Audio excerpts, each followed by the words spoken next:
wabarakatuh. Selamat pagi anak-anak. Apa kabar? Semoga baik-baik saja. Alhamdulillah sehat walafiat, tetap semangat, segar dan mantap. Dalam video hari ini kita belajar pendidikan agama berkenaan pada pelajaran 4 berkenaan dengan ayo membayar zakat. Pada pelajaran 4 ini kalian sudah bisa membuka bukunya dan bisa membaca di buku di halaman 33. Itu ayo membayar zakat itu nanti kita akan membahas pertama memahami arti zakat. Yang kedua, macam-macam zakat. Yang ketiga, orang yang berhak menerima zakat. Yang keempat, hikmah berzakat. Dalam hari ini kalian mungkin sudah tahu apa itu yang namanya zakat ya. Nanti kalian tahu berbagai macam zakat. Jadi secara bahasa, zakat itu bermakna membersihkan. Secara bahasa artinya membersihkan. Kemudian menurut istilah, zakat berarti mengeluarkan sebagian dari harta tertentu yang mencapai nisab. Jadi zakat itu sebagian harta yang wajib dikeluarkan oleh umat Islam untuk diberikan kepada orang yang berhak menerimanya. Nah, jadi zakat itu harta yang wajib dikeluarkan apabila telah mencapai nisab. Ya, artinya nanti nisabnya itu tergantung dengan hartanya dan berapa pengeluarannya akan kita jelaskan pada bagian berikutnya. Nah, jadi kita sudah tahu tadi berkenaan dengan zakat. Selanjutnya macam-macam zakat ya. Jadi zakat itu wajib bagi orang Islam yang mampu. Jadi amunnya kada mampu, kada wajib zakat. Nah, tapi kalau misalnya mampu, kita banyak harta, kemudian dan sampai nisabnya, maka wajib dikeluarkan. Kalau tidak dikeluarkan, maka itu akan berdosa ya. Nah, jadi macam-macam zakat. Yang pertama zakat fitrah ya. Jadi kalian pasti sudah sering mengetahui zakat fitrah itu pada setiap akhir Ramadan biasanya orang melakukan zakat fitrah. Zakat fitrah artinya mengeluarkan beras atau bahan makanan pokok lainnya sebesar 2,5 kg atau 3,5 liter tiap orang. Beras atau bahan makanan pokok yang telah terkumpul tersebut akan diambil oleh amil zakat atau kita sendiri yang membaginya kepada orang yang dianggap memerlukan. Nah, zakat fitrah. Jadi zakat fitrah itu harus kita keluarkan, wajib kita keluarkan setiap orang ya 2,5 kg atau 3,5 liter per orang yang harus kita berikan kepada yang tidak mampu ya. Nanti banyak sekali yang penerima orang yang wajib menerima zakat itu kepada siapa nanti juga akan kita jelaskan. Dan jelas ya, kalian sudah tahu kan bahwa zakat fitrah itu wajib dan sudah sering mungkin dikeluarkan. Kalian mengantar zakat fitrah pada setiap akhir Ramadan atau menjelang hari raya Idul Fitri. Sekarang orang yang mengeluarkan zakat fitrah itu syaratnya pertama beragama Islam ya, jadi harus beragama Islam. Kalau enggak agama Islam ya tidak wajib ya. Baik laki-laki atau perempuan sejak usia bayi, anak-anak atau lanjut usia. Jadi yang berhak mengeluarkan zakat fitrah itu beragama Islam. Ya tadi laki-laki, perempuan, mulai bayi, kemudian ya anak-anak sampai dewasa dan lanjut usia. Yang kedua, memiliki penghasilan yang cukup untuk kebutuhan sehari-hari ya. Yang ketiga, orang yang masih hidup sampai akhir Ramadan. Nah, jadi ada 3 tadi ya. Yang pertama, orang beragama Islam, kemudian memiliki penghasilan yang cukup untuk kebutuhan sehari-hari ya. Artinya ada yang dimakan ya, kita yakin kita semua ada aja hari-hari yang dimakan, kecuali memang tidak ada sama sekali yang bisa dimakan sehingga kita tidak bisa untuk memberikan zakat walaupun itu hanya sebiji korma ya. Kemudian berikutnya adalah zakat mal ya. Tadi pertama itu zakat fitrah, yang kedua zakat mal ya. Zakat mal itu adalah zakat harta ya, zakat harta yang dikeluarkan,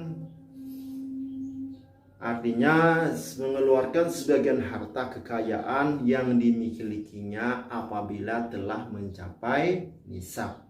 Artinya nisabnya tuh biasanya 1 tahun. Artinya kalau kita ya memiliki harta ya, itu nanti ketentuannya bermacam-macam. Kita contohnya misalnya kita mempunyai harta emas 85 gram, itu masuk zakat mal ya. Kita miliki selama 1 tahun, maka perhitungannya misalnya 1 gram 400.000, misalnya 85 gram kali 400.000 934 juta ya.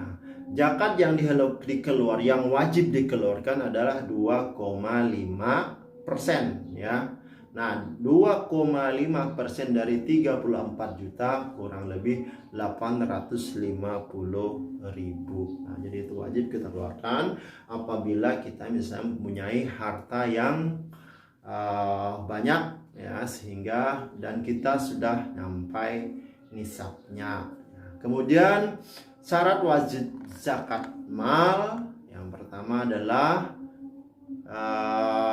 pemilik harta adalah orang Islam. Nah, ampun, hartanya 1 orang Islam. Yang kedua, pemilik harta telah balik atau berakal, tidak gila. Artinya dia mempunyai harta, bukan orang gila tapi orangnya yang waras. Nah, yang ketiga, harta tersebut termasuk dari jenis zakat yang wajib kita zakati ya. Jadi misalnya apa? Emas, beras, kemudian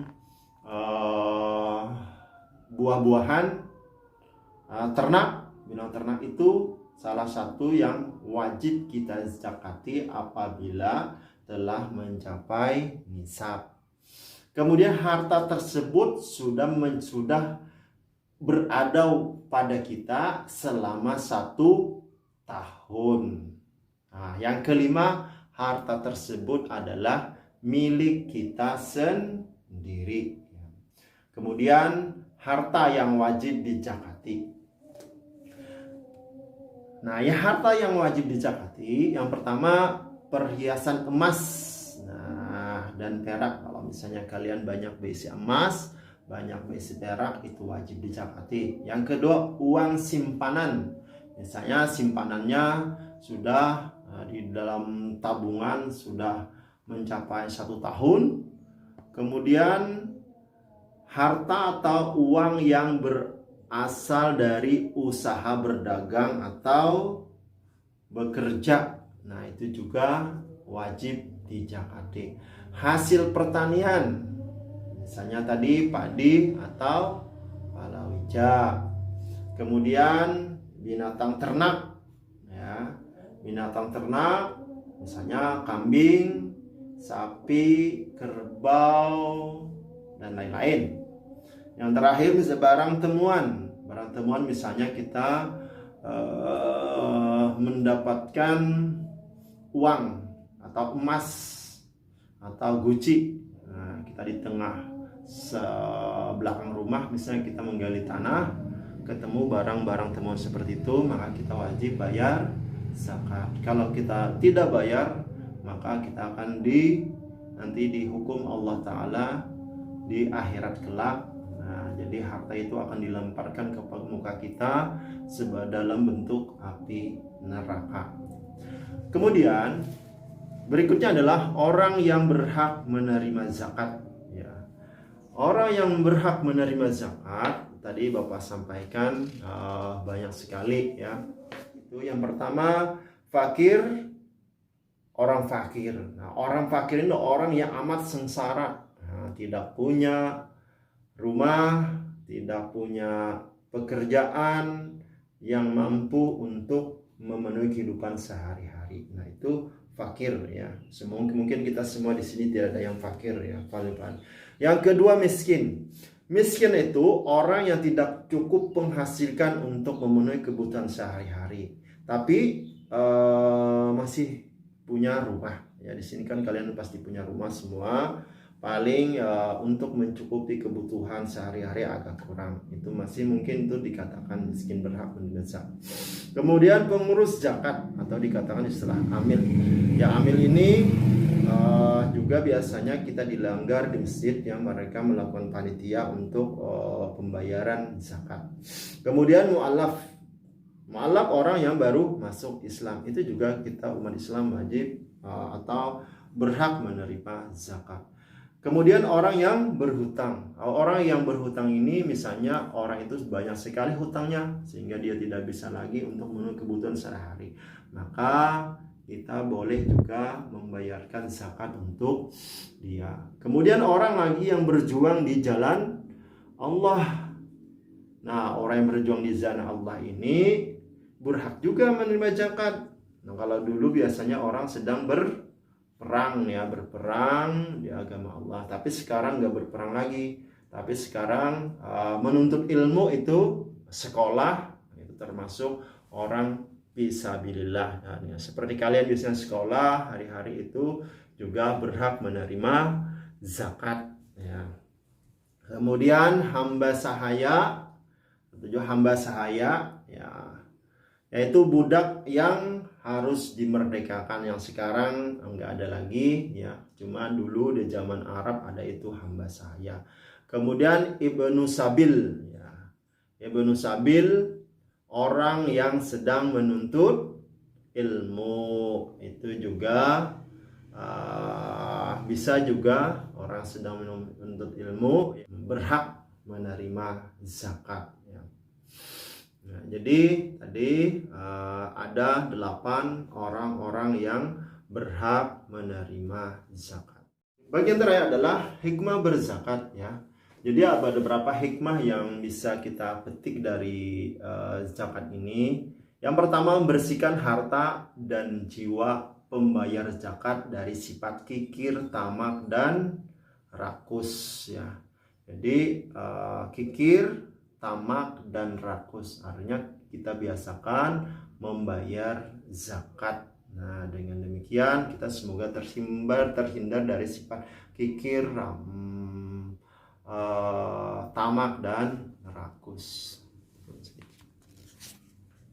Yang kedua, membantu orang yang kesusahan atau kesulitan dari segi ekonomi, ya. Nah, kita sering zakat ini juga orang banyak yang memerlukan uluran tangan. Dengan zakat ini kita yang punya harta berzakat pada mereka akan sangat senang, ya, ketika kita beri zakat kepada mereka karena mereka sangat kesulitan dari segi ekonomi. Yang ketiga, mendorong manusia untuk berjiwa sosial dan peduli sesama kepada sesama. Nah, jadi mendorong manusia untuk berjiwa sosial. Nah, kita biasakan hidup sosial, peduli. Jangan kita kada tahu-tahu orang tetangga ya. Nah, tetangga sakit banyak kita sugih misalnya, lalu kita nggak tahu-tahu, tak peduli, itu adalah sifat yang sangat tidak baik. Islam menganjurkan kita pada peduli untuk tetangga, atau paling gak ada kita kawan kita sehari-hari. Misalnya kawan tidak punya uang, ya kita pinjami, kemudian tidak punya makanan kita beri. Ya, kemudian yang keempat, mendorong manusia untuk bersikap jujur dan tanggung jawab. Nah, jujur dan tanggung jawab. Yang kelima, mengingatkan manusia bahwa harta dan kekayaan hanyalah titipan dari Allah Subhanahu wa ta'ala. Jadi harta yang kita banyak ini hanya titipan kepada Allah. Jadi kita harus bersyukur ya dengan apa yang telah diberikan kepada kita, karena la in syakartum la azidannakum la in kafartum inna adzabi lasyadid. Barang siapa bersyukur kepada Allah, Allah maka akan ditambah. Dan barang siapa tidak bersyukur dengan harta yang berikan, insya Allah maka azabku, ujar Tuhan, sangat pedih. Ya mungkin cukup sekian pembelajaran pendidikan agama Islam pada hari ini. Salah hilaf mohon maaf. Wabillahi taufiq wal hidayah wal ridha wal inayah. Assalamualaikum warahmatullahi wabarakatuh. Bye bye.